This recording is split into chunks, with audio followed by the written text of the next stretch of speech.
அன்பு சகோதர சகோதரர்களுக்கு வணக்கம். அடியேன் பிரம்மஸ்ரீ சங்கர் உங்களுடைய பேசி கொண்டிருக்கிறேன். இன்றைக்கி மனம் நமக்கு எப்படி குருவாகிறது அப்படின்றத பற்றி நம்ம பார்க்குறோம். அதே நேரத்தில் நம்முடைய ஹிருதயம் அப்படின்ற வஸ்து எந்த இடத்துல இருக்குது அப்படின்றத பற்றி நாம் பார்க்க போகிறோம்.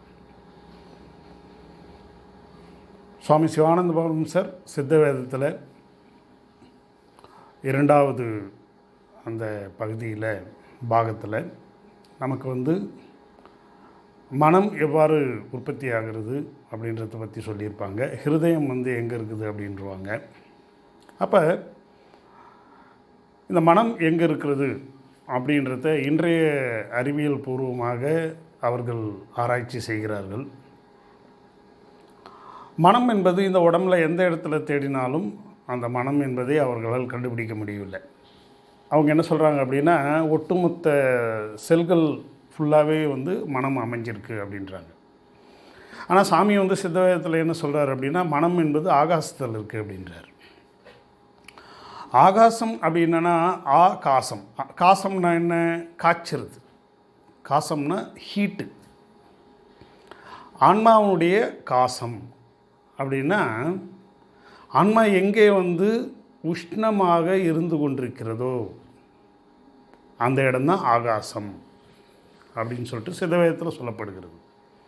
அப்போ ஆன்மா என்பது உஷ்ணமாக எங்கே பிரகாசித்து கொண்டிருக்கிறது அப்படின்னு சொல்லிட்டு பார்த்தோம் அப்படின்னா அது ஆக்கினை அப்படின்றது நமக்கு தெரியும்.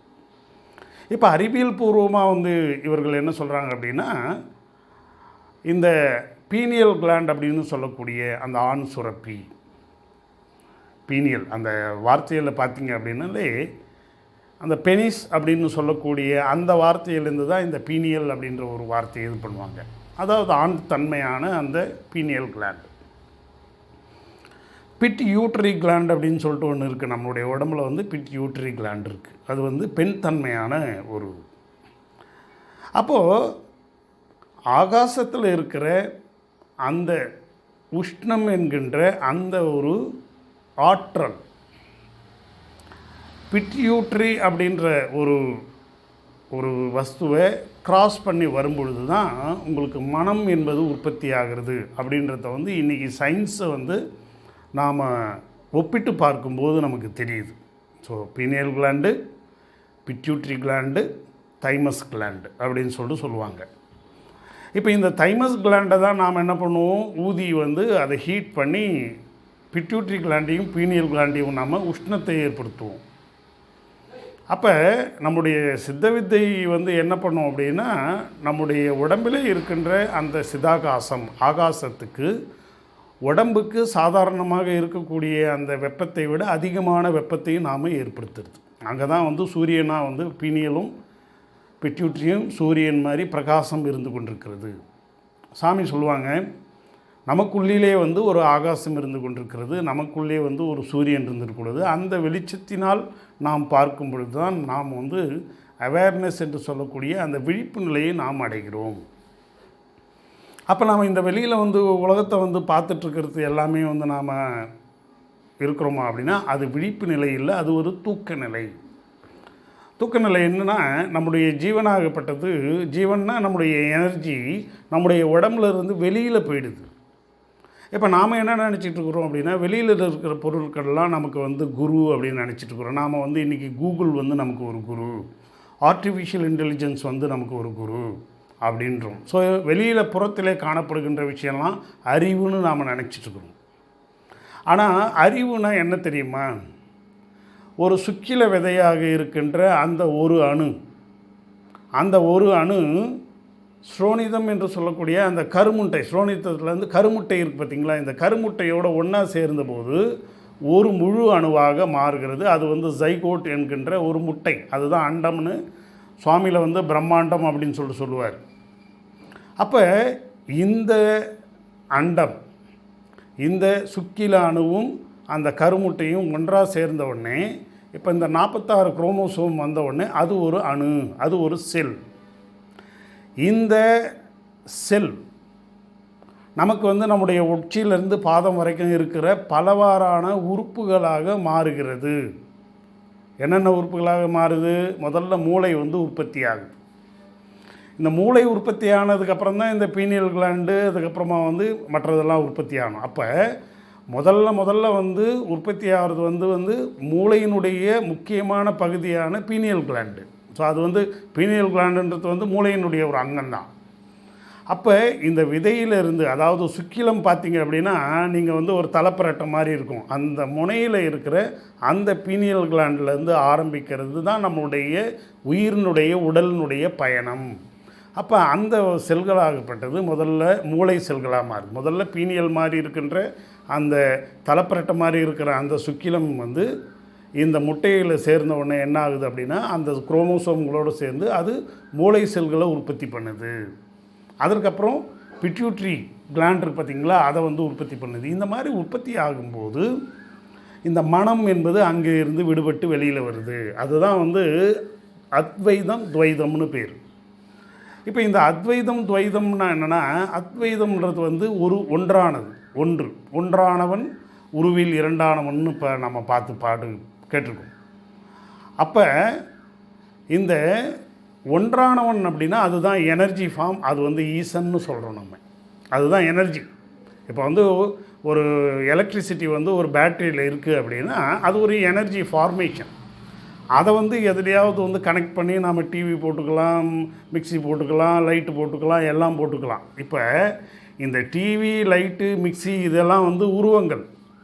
இப்போ அதே மாதிரி தான் இந்த சிவம் என்று சொல்லக்கூடிய இந்த எனர்ஜி தான் வந்து நமக்கு மூலம். அந்த மூலத்திலிருந்து நம்முடைய உருவம் என்கின்றது உற்பத்தி ஆகுது. இப்போ நாம் மனிதர்களாக உற்பத்தி ஆகும். அப்போ இந்த அறிவு அப்படின்னா எதை வந்து நாம் அறிவுன்னு சொல்லணும் அப்படின்னா, இந்த விதையில் இருக்கின்ற அந்த ரகசியம், உடலை உருவாக்குகின்ற ரகசியம்.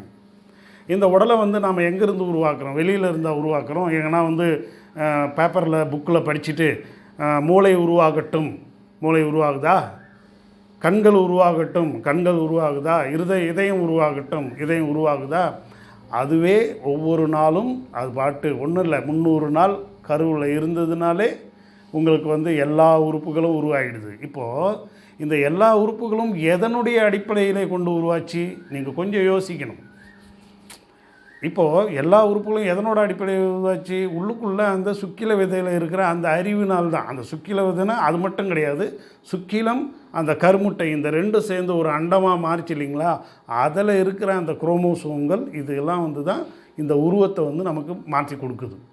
அப்போ அறிவுன்றது எது அப்படின்னா, ஒரு கருமுட்டையை ஒரு உருவமாக மாற்றக்கூடிய, கருமுட்டைன்றது ஒரு செல்லுன்னு வச்சுக்கோங்க. அந்த ஒரு செல்லை 37 ட்ரில்லியன் செல்களாக இந்த உச்சியிலிருந்து பாதம் இருக்கிற எல்லா உறுப்புகளாக மாற்றுது பார்த்திங்களா? அதுக்கு பேர் தான் அறிவு. இந்த கண்ணில் எவ்வளோ பெரிய விஷயங்கள் இருக்குது, இந்த மூக்கில் எவ்வளோ பெரிய விஷயம் இருக்குது, இந்த தொண்டையில் எவ்வளோ பெரிய விஷயங்கள் இருக்குது. இதுக்கெல்லாம் நாம் வந்து லாக் புக்கு எழுதி கொடுக்குறோமா என்ன? இல்லை அப்பா அம்மாலாம் உட்காந்து டெய்லி இரவில் கண்ணெலாம் இப்படி இருக்கணும், காதெல்லாம் இப்படி இருக்கணும்னு சொல்லிட்டு அவங்க என்ன வந்து நோட்ஸ் எழுதி கொடுக்குறாங்களா உடம்புக்கு? இல்லை. உயிர்களுக்கு வந்து உடலுறவு அப்படின்ற ஒரு எண்ணத்தை வந்து இந்த பிரபஞ்சம் படைச்சிருக்குது. ஆனால் அந்த உடலுறவு வந்து இன்றைக்கி இந்த மனித இனம் வந்து ரொம்ப கேவலமாக மாற்றி வச்சிருக்கு. அது வேறு விஷயம், அது அப்பாற்பட்ட விஷயம். இந்த மாதிரி கேவலமாக மாற்றி வச்சுக்கிறது தான் புற அறிவு.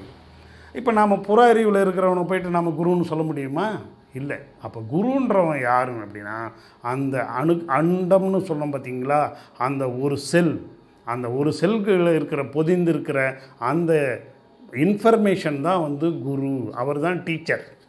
அவர் தான் என்னென்ன பண்ணுறாரு, மூளை செயல்படணும், நம்மளுடைய கண்கள் செயல்படணும், இதெல்லாம் பண்ணுறார். அனிச்சை செயலை இருக்கிறாரு, புறச்செயலை வந்து அது வடிவமைக்கிறாரு, எல்லா விஷயத்தையும் செய்கிறார்.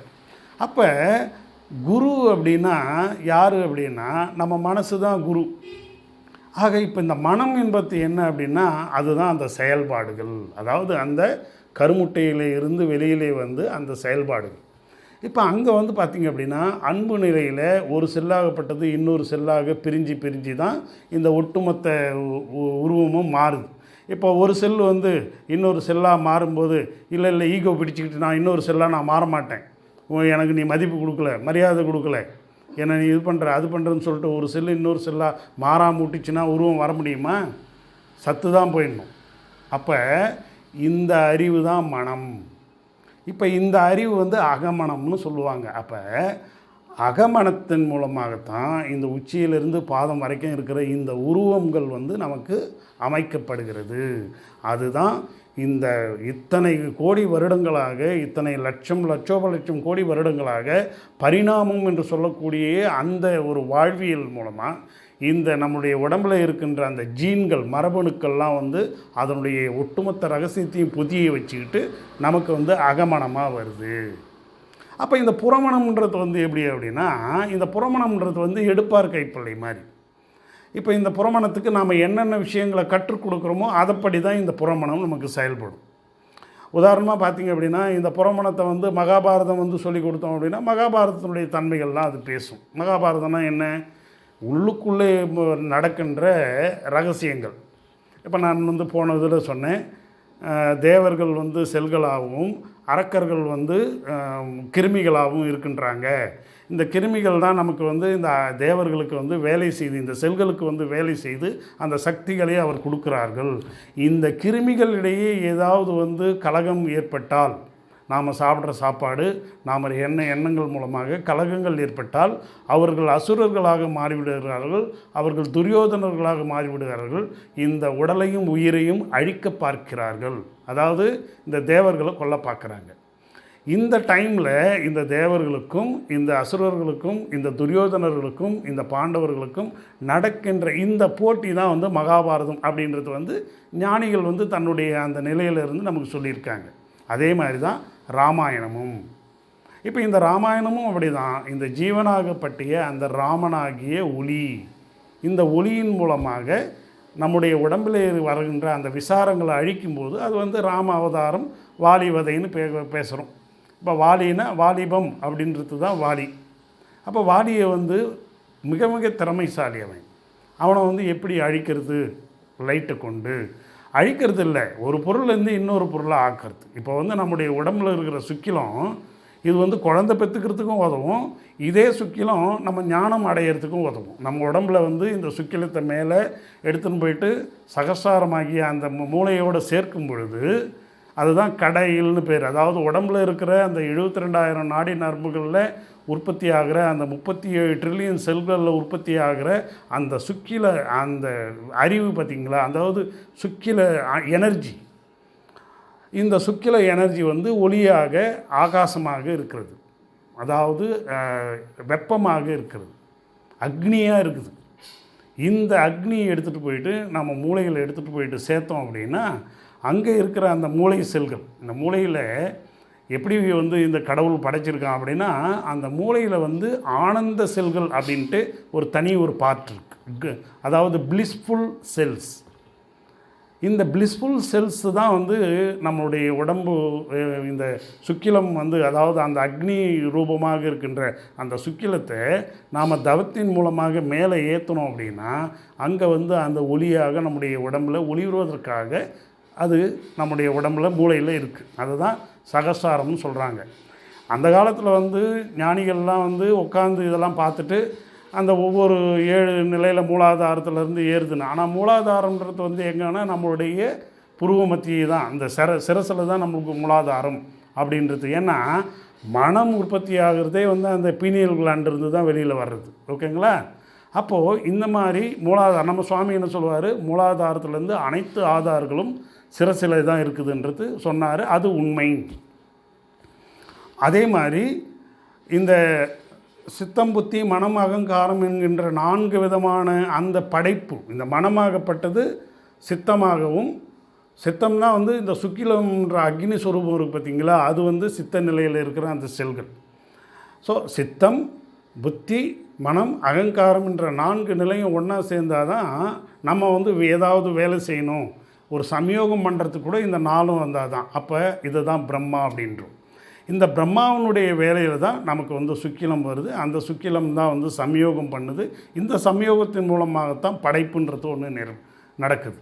அப்போ இதைத்தான் சுவாமி என்ன சொல்லுவார், பிரம்ம நிலையை பற்றி நமக்கு சொல்லுவார், பிரம்மா பற்றி சொல்லுவார். அப்போ சுவாமி என்ன சொல்கிறார் அப்படின்னா, புருவ மத்தியம் அப்படின்ற போது புருஷன் இருக்கின்ற இடம் புருவம். ஆக புருஷன் எங்கே இருக்கிறான் அப்படின்னா, நான் சொல்கிற ஏற்கனவே பீனியல் அப்படின்னா ஆண்மகன், ஆண்டவன். அவன் தான் பீனியல். அப்போ மூளை செல்களில் இருக்கின்ற அந்த பீனியல் பிட்யூட்ரி இந்த கிளான்ஸில் இருக்கிற அந்த ஆண்மை தன்மை இருக்குது பார்த்தீங்களா, ஆண் பெண் தன்மை, இதுதான் சிவசக்தி ஸ்வரூபம்.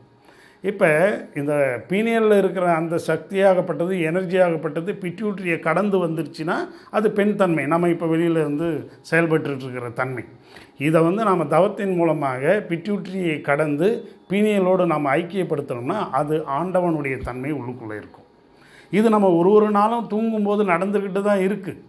இப்போ கோயில்கள்லாம் பார்த்திங்க அப்படின்னா இரவு நேரத்தில் வந்து பார்த்திங்கன்னா பள்ளியறையில் எடுத்துகிட்டு போயிட்டு இந்த சிலையை வச்சுருவாங்க. இது அந்த சிவன் சிலையை எடுத்துகிட்டு போயிட்டு பள்ளியறையில் வைப்பாங்க. அது என்ன அர்த்தம், என்ன குறிப்பிடுது அப்படின்னா, நம்முடைய மனமாகப்பட்டது, மனம் என்பது பெண், பேணுதலால் பெண், அந்த மனமாகப்பட்டது வெளியில் வந்து இந்த உலகியல் வேலைகள்லாம் செஞ்சுக்கிட்டே இருக்குது. அதில் வந்து நம்மளை பாதுகாக்கிற வேலையும் அது செய்யுது. இப்போ இது எல்லா உலகம் ஃபுல்லாக சுற்றிட்டு இரவு வந்தவொடனே என்ன பண்ணுது அப்படின்னா, இதெல்லாம் வந்து சர்க்காடியன் ரிதம்ன்றது வந்து நமக்கு வந்து வழி வழியாக நம்மளுடைய சூழலை பார்த்து நமக்கு இது பண்ணுது, புரியுதுங்களா? பகல்னால் வந்து நமக்கு வேலை செய்ய முடியும், இரவுனா தூக்கம் வரும். அப்போ இரவில் வந்து செரோட்டனின்றது சுரக்கும், மெலோட்டனின்றது சுரக்கும். பகலில் வந்து நாம் வேலை செய்யணும்னா டோப்போமைன், ஆக்சிடோசின் இதெல்லாம் நமக்கு சுரக்கும். அப்படின்றது வந்து இதெல்லாம் சயின்ஸு. இதெல்லாம் நீங்கள் அனலைஸ் பண்ணி பார்த்தீங்க அப்படின்னா நம்முடைய சித்தர்கள் சொன்ன அந்த ஒவ்வொரு இதுவும், இப்போ வீரபத்திரன் அப்படின்னா தசவாயுக்கள், இப்போ தசரதன் அப்படின்னா தச வாயுக்களினுடைய தன்மை தான் தசரதன். ஆக இந்த தசவாயுக்களும் வேலை செய்கிறதுனால தான் ராமன் அப்படின்றவன் வந்து அவதாரம் எடுக்கிறான். இப்படிலாம் வந்து புராணங்களில் நீங்கள் சயின்ஸோடு ஒப்பிட்டு பார்த்தீங்க அப்படின்னா நம்முடைய உடம்புல நடக்கிறது எல்லாமே வந்து பார்த்திங்க அப்படின்னா மிகப்பெரிய ரகசியங்கள் நடந்துட்டுருக்கு. அப்போ இருதயம் புருவ மத்தியத்தில் இருக்குது.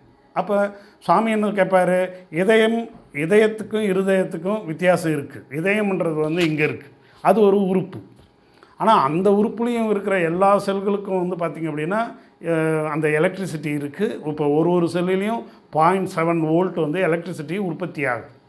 இப்போ நம்ம உடம்பு வந்து லேப்டாப்னு துடிக்குது பார்த்திங்களா, அப்போ அதை வந்து உற்பத்தி பண்ணுறதுக்கே ஒரு அரிசி இடையில் இருக்கிற இல்லை ஒரே ஒரு செல், அந்த செல்லு என்ன பண்ணுது அப்படின்னா ஒரு விதமான திரவத்தை வந்து வெளிப்படுத்துது. அது என்ன பண்ணுது, டப்புன்னு வெடிக்கிற மாதிரி வெடித்து இந்த இதயத்தை வந்து அப்படியே உப்பு செய்யுது. ஏதாவது பலூன் எப்படி வந்து விரிவடையுதோ அந்த மாதிரி விரிவடைய செய்யுது. அந்த மாதிரி விரிவடையும் போது இந்த உள்ளுக்குள்ளே இருக்கிற லங்குக்கு வந்து ரத்தம் வந்து உள்ளுக்குள்ளே வந்து இதன் மூலமாக இந்த இதயத்துலேருந்து லெஃப்ட் வென்ட்ரிக்கல் அப்படின்றதுல வந்து உடல் உறுப்புகளுக்கெல்லாம் போதும்.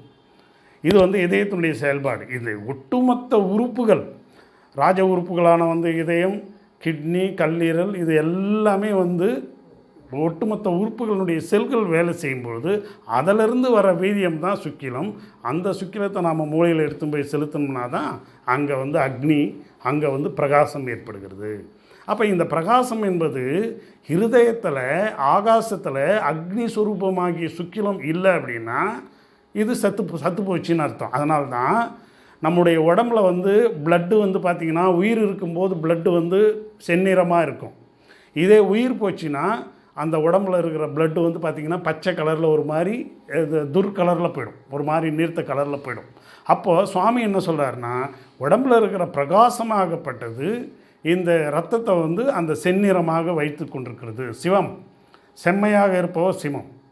அப்போ சிவன் என்கின்ற அந்த உயிர் இருக்கிற வரைக்கும் தான் இந்த உடம்புனுடைய பிளட்டு வந்து செந்நிறமாக இருக்கும், சிவப்பாக இருக்கும். இதே உயிர் உடம்பில் இருக்கிற அந்த சிவம் வந்து உடம்பை விட்டு போயிட்டார் அப்படின்னா அது வந்து பச்சை நிறமாக துர்விசாரமாக மாறிவிடும். அப்போ நம்முடைய ஆண் தன்மை, ஆண்டவன், புருஷன். அப்போ புருவ மத்தியத்தில் வாசம் பண்ணுறவன் புருஷன். அப்போ இந்த புருஷன் இருக்கின்ற இடம்தான் ஹிருதயம் அப்படின்றத சுவாமி சொல்கிறார். இருதயம். அப்போ தயம் அப்படின்னா தயை அப்படின்னு எடுத்துக்கோங்க. அப்படின்னா அதான் அத்வைதமாக இருக்கும் பொழுது இறைவன் வந்து ஏக இறைவனாக, ஏக அம்பரனாக இருக்கின்றான். அவன் வந்து சிவன் நாம் சொல்கிறோம். இந்த ஏக அம்பர நிலையில் இருந்து சிவசக்தியாக ரெண்டு பேரும் பிரிக்கும் பொழுது தான் வாழ்க்கை என்பது உற்பத்தி ஆகிறது. எனவே அந்த இருதயம் என்பது சிவசக்தியினுடைய பிரிவு அப்படின்றோம். அப்போ இந்த இருதயம் தான் நம்மளை வந்து இந்த உடம்பை வந்து ஆசைகளை கொண்டு இந்த உடம்பில் இயக்கி நாம் வந்து இந்த பூமியில் வாழணும் அப்படின்றதுலாம் இருக்குது. அப்போ உண்மையான குரு அப்படின்னு சொல்லிட்டு பார்த்தோம்னா நம்முடைய இருதயமாகிய அந்த இருக்கின்ற அந்த ஆகாசத்தில் இருக்கிற அந்த மனம்தான் நம்முடைய உண்மையான குரு. அப்போ புறத்தில் இருக்கிற குருக்கள்லாம் வந்து பார்த்திங்க அப்படின்னா நம்ம வந்து நாமளாக ஏற்படுத்திக்கிட்ட விஷயங்கள், புரியுதுங்களா? அப்போ வெளியிலே குரு யாருமே கிடையாது. அப்போ அவரவர்களுக்கு வந்து அவரவருக்கு குரு. இப்போ பாதை தெரியலைன்னா இந்த பக்கம் பாதை போ அப்படின்னு சொல்கிறது ஒருத்தர் சொல்லலாம். ஆனால் ஜீவனுடைய பாதையை வந்து ஜீவன் தான் தெரிஞ்சுக்கணும். அப்போ அந்த குரு வந்து அடங்கி நம்முடைய புறச்செயல்களெல்லாம் அடக்கும் பொழுது உள்ளிலே இருக்கின்ற குரு நமக்கு வழி காமிச்சு நம்முடைய இந்த ஜீவனை எடுத்துகிட்டு போயிட்டு புருவமத்தியம் என்கின்ற அந்த புருஷனுடைய இடத்துல சேர்க்குறாரு. அங்கே வந்து அது சிவசக்தி ஐக்கியமாக மாறும் பொழுது அந்த செல்கள் வந்து ஒளி பெற்று, இப்போ இந்த பீனியல் கிளாண்டே பார்த்திங்க அப்படின்னா நம்ம வந்து நம்முடைய காற்றின் மூலமாக நம்ம சுவாசம் பண்ணும்போது தட்டுறோம், பீனியல் கிளாண்டை மேலே மேலே மேலே தட்டுறோம். அப்படி தட்டும் பொழுது அங்கே வந்து பார்த்திங்கன்னா ஒரு லைட் செல்ஸ் மாதிரி இருக்கான். ஒரு கிறிஸ்டல் ஃபார்மேஷனில் தான் இந்த பீனியல் கிளாண்டே இருக்கும். இந்த கிறிஸ்டலில் என்ன பண்ணோம், ஒரு ப்ரிசம் இருக்குதுன்னு வச்சுக்கோங்களேன், ஒரு கண்ணாடி இருக்குது. ஒரு ஒளி பட்டுச்சுன்னா அது அப்படியே வந்து பலவிதமாக பிரியும் இல்லைங்களா? அந்த மாதிரி தான் பீனியல் கிளாண்டில் வந்து ஒரு ப்ரிசம் மாதிரி இருக்குது. அந்த செல்கள் வந்து அந்த அமைப்பில் இருக்கான். இப்போ எப்படி வந்து ஜெல்லி ஃபிஷ்லாம் பார்த்திங்க அப்படின்னா ஒளிரும். இப்போ மினுக்காம்பூச்சியில் இருக்கிற அந்த உடம்பு பார்த்திங்கன்னா ஒளிரும். அது எப்படி சாத்தியம்? அந்த செல்லுக்கு வந்து ஒளிரக்கூடிய தன்மை இருக்குது. அந்த மாதிரி நம்முடைய பீனியல் கிளாண்டில் வந்து ஒளிரும் தன்மையான செல்கள் இருக்குது. அப்போ தான் நாம் சுவாசம் வந்து நல்லா பயிற்சி பண்ணும் பொழுது இந்த பீனியல் கிளாண்டில் போயிட்டு இந்த அழுத்தம் அடையும் பொழுது அங்கே வந்து ஒளி தெரியுது. அதனால தான் நாம் புருவ மத்தியத்தில் நான் ஒளி பார்த்தேன் அப்படின்னு சொல்லிட்டு சில பேர் நம்ம சொல்கிறோம் பார்த்திங்களா? அது வந்து நல்லா நாம் அடங்கிய மனத்தோடு நாம் இந்த புருவ மத்தியத்தில் கரெக்டாக அந்த பார்வையை மேலே வச்சு நாம் பயிற்சி பண்ணிக்கிட்டே இருந்தோம்னா அங்கே ஒளியை வந்து நம்ம பார்க்கலாம். காரணம் என்னென்னா இதுதான். அதை தான் என்ன சொல்கிறாங்கன்னா பீசோ எலக்ட்ரிக் எஃபெக்ட் அப்படின்றாங்க. இந்த பீசோ எலக்ட்ரிக் எஃபெக்டை நாம் பேர் வைக்கிறோம், ஆனால் உந்து சக்தியின் மூலமாக அந்த செல்களாகப்பட்டது ஒளியை உற்பத்தி செய்து அது ஒளிரும் தன்மையாக இருக்கிறதுன்றது தான் வந்து பீனியல் கிளாண்டுடைய ஒரு தன்மை. இதை இன்றைக்கி சயின்ஸ் வந்து கண்டுபிடிச்சிருக்கு. அப்போ சுவாமி சொன்ன அந்த இருதயம், சுவாமி சொன்ன அந்த புருவ மத்தியம், இது எல்லாமே வந்து பார்த்திங்கன்னா இன்றைக்கி அறிவியல் பூர்வமாக இந்த பீனியல் கிளாண்ட் இருக்கிற இடம், பிட்யூட்ரி இருக்கிற இடம், தைமஸ் இருக்கிற இடம், இது எல்லாத்தையும் நீங்கள் பார்க்கும் பொழுது மூளையினுடைய செல்களாக இருக்கிற அமைப்பு இதெல்லாம் நீங்கள் பார்க்கும் பொழுது அந்த 1000 இதழ் கொண்ட தாமரையான அந்த சகஸ்ராரம் என்பது நம்முடைய மூளையில் இருக்கிற அந்த செல்கள். ஆனால் மனம் எங்கே இருக்குதுன்னா மனம் வந்து ஆகாச நிலையில் உள்ளுக்குள்ளே இருக்கிற ஸ்பேஸில் தான் இருக்குதுன்றாங்க. இன்றைக்கி சயின்ஸு சொல்லுது மூளை செல்கள் வந்து நியூரான்கள் வந்து நம்முடைய அந்த ஞாபகத்துக்கு வந்து இதுவாக இருக்குன்ட்டுருக்கும். இப்போ தூங்கும்போது ஞாபகம் இருக்குதா? மூளை இருக்குது, தூங்கும்போது ஞாபகம் இருக்குதா? சுவிட்ச் ஆஃப் பண்ணிடுது. அப்போ என்ன ஆகுது அப்படின்னா இந்த சிவமாகப்பட்டது அந்த உள்ளே போயிட்டு ஐக்கியமாகிடுது தூங்கும்போது. இதுதான் தூங்காமல் தூங்கும். ஏதாவது ஞானிகள்லாம் வந்து தவம் பண்ணி தூங்காமல் தூங்கும் நிலையை எய்தணும் அப்படின்னா இவங்க சிவசக்தி சுரூபமாக இவர்கள் இருக்க வேண்டும்ன்ற ஆசைப்படுறாங்க. அந்த மாதிரி ஆசைப்படும்போது தான் நமக்கு அவேர்னஸ் என்று சொல்லக்கூடிய விழிப்பு நிலை வருது. ஸோ அப்போ இப்போ நாம் தூக்க நிலையில் இருக்கிறோம். இதில் சொப்பனம் சுழுத்தி ஜாக்கிரதைன்றது வந்து 2 விதமான நிலையில் இருக்குது. எல்லாரும் வெளியில் என்ன சொல்லுவாங்க, அகமனத்துக்கு புறமணத்துக்கு ஒரு சொப்பனம் சுழுத்தி ஜாக்கிரதை, அகமனத்துக்கு ஒரு சொப்பனம் சுழுத்தி ஜாக்கிரதை. அதனால தான் 6 ஆதாரங்கள்னு நாம் சொல்கிறோம். அப்போ இந்த 6 ஆதாரங்களை கடந்து வரும் பொழுது தான் சுக்கிலத்தினுடைய உற்பத்தி. அதனால தான் முருகர் அப்படின்னா கந்தன் அப்படின்னு சொல்கிறோம். அப்படின்னா அவருக்கு வந்து சட்கோணம் அப்படின்னு சொல்லிட்டு அந்த 6 ஆதாரங்கள் முருகன் அப்படின்ற ஒரு நிலையில் நம்முடைய புராணங்களில் கந்த புராணங்கள்லாம் வந்து அதை தான் அவர்கள் சொல்லி வச்சுருக்காங்க. இது நீங்கள் அறிவியலோடு கலந்து நீங்கள் பார்க்கும்பொழுது தான் நம்ம சித்த வித்தை எந்த அளவுக்கு ஒரு மாண்பானது. அது வந்து இட் இஸ் அ சயின்ஸ். நீங்கள் கன்சைன்ஸ், ஆக்சுவலாக இட் இஸ் அ கன்சைன்ஸ். கன்சைன்ஸ்னால் நம்முடைய உடம்பில் இருக்கின்ற அடைக்கப்பட்ட அந்த செல்களினுடைய புதியப்பட்ட அந்த அறிவு, அந்த அறிவியல். ஆனால் இதை நம்ம பகுத்து வெளியில் பார்க்குறத நம்ம சயின்ஸுன்னு சொல்கிறோம். இன்றைக்கி சயின்ஸ் வந்து அது வந்து ப்ராப்பராக பார்த்தா தான் அது ஒத்துக்குது. இது சயின்ஸ்னால் என்ன, நான் கண்ணால் பார்த்து உணரணும்பா அப்படின்னா உயிரை யாரால் கண்ணால் பார்க்க முடியும்? அப்போ உயிர் வந்து நான் சயின்ஸா? இல்லை, அது கன்சைன்ஸ். ஸோ இதை தான் நாம் புரிஞ்சுக்கணும். அப்போ சுவாமி நமக்கு கொடுத்த இந்த வித்தைன்றது வந்து நீங்கள் நினைக்கிற மாதிரி அவ்வளோ சாதாரணமான விஷயம்லாம் கிடையாது.